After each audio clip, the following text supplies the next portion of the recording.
The wild wood.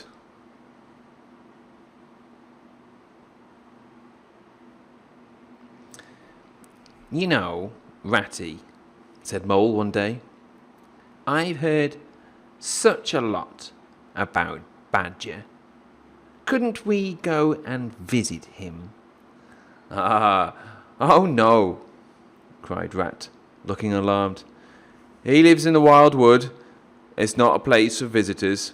And besides, he's very shy. He'll turn up sometime. He always does.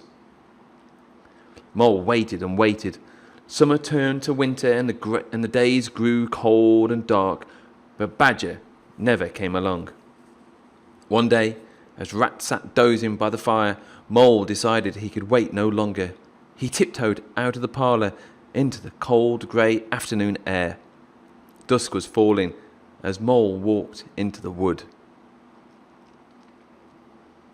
Twigs crackled under his feet and logs tripped him. Then the faces began.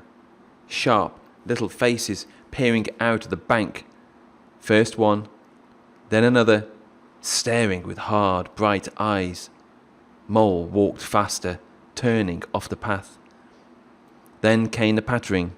First it sounded like falling leaves, but the pat, pat, pat of tiny feet grew louder and faster until Mole felt the whole wood was running, hunting, chasing, closing in. In a panic, Mole started running too. At last, when he could run no further, he fell into the hollow of an old beech tree. He lay there, panting and trembling. In the darkness, he understood, too late, what Rat had tried to keep from him, the terror of the wild wood. Meanwhile, Rat woke suddenly and looked out for his friend. He found Mole's footprints on the mud outside and saw them leading straight for the wild wood. Then Rat looked very grave. He took 2 pistols and a cudgel and set off at smart pace.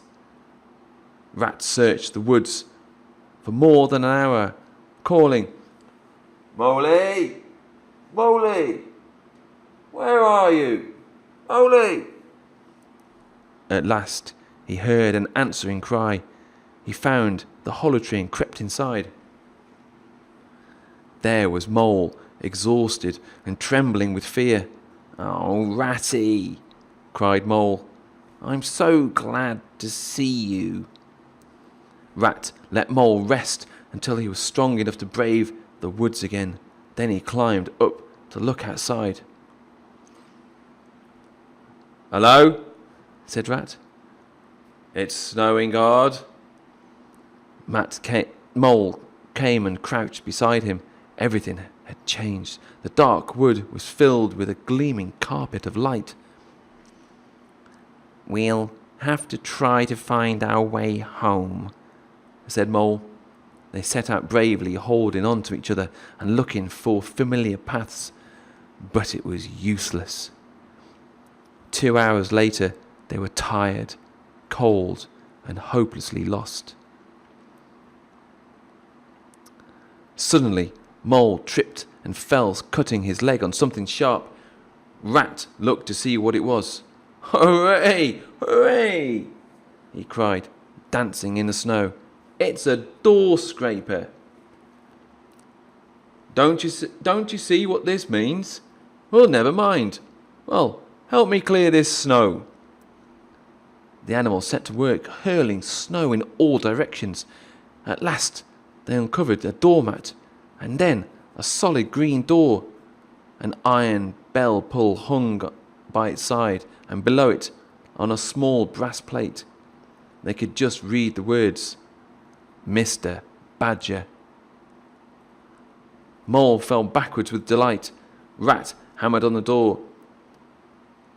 It's me, Rat, and my friend Mole. We've lost our way in the snow. Badger opened the door. He was in his dressing gown. Come along in, he said kindly. There's supper in the kitchen. You must stay as long as you like.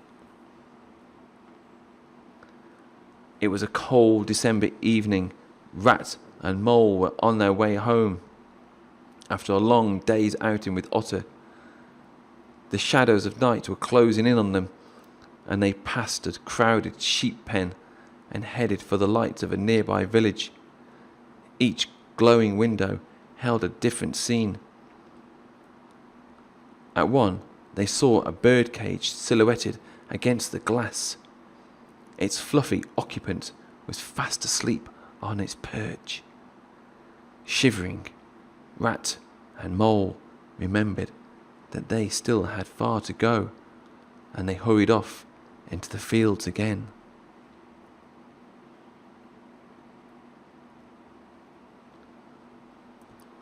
Then Mole stopped suddenly. An old, familiar, half-forgotten smell had come to him. It was the smell of home. "Wait, Ratty, wait!" he cried. But Rat kept plodding on. Mole ran behind him, torn with grief.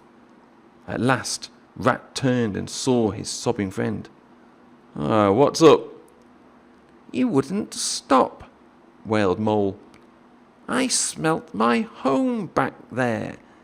My old home that I left so long ago. It must be somewhere near." Rat started back along the path at once. "Come on, old chap, come on! We'll find that home of yours." Mole soon discovered a familiar tunnel leading underground.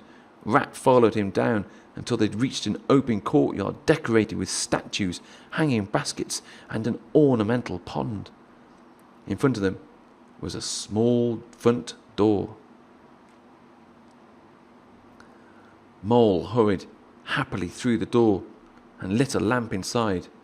But when he saw the thick dust everywhere and the cheerless, deserted look of his long-neglected house, he collapsed with his nose in his paws.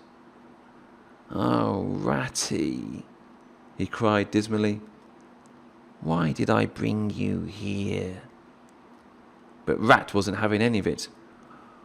What a capital little house this is," he called out cheerily.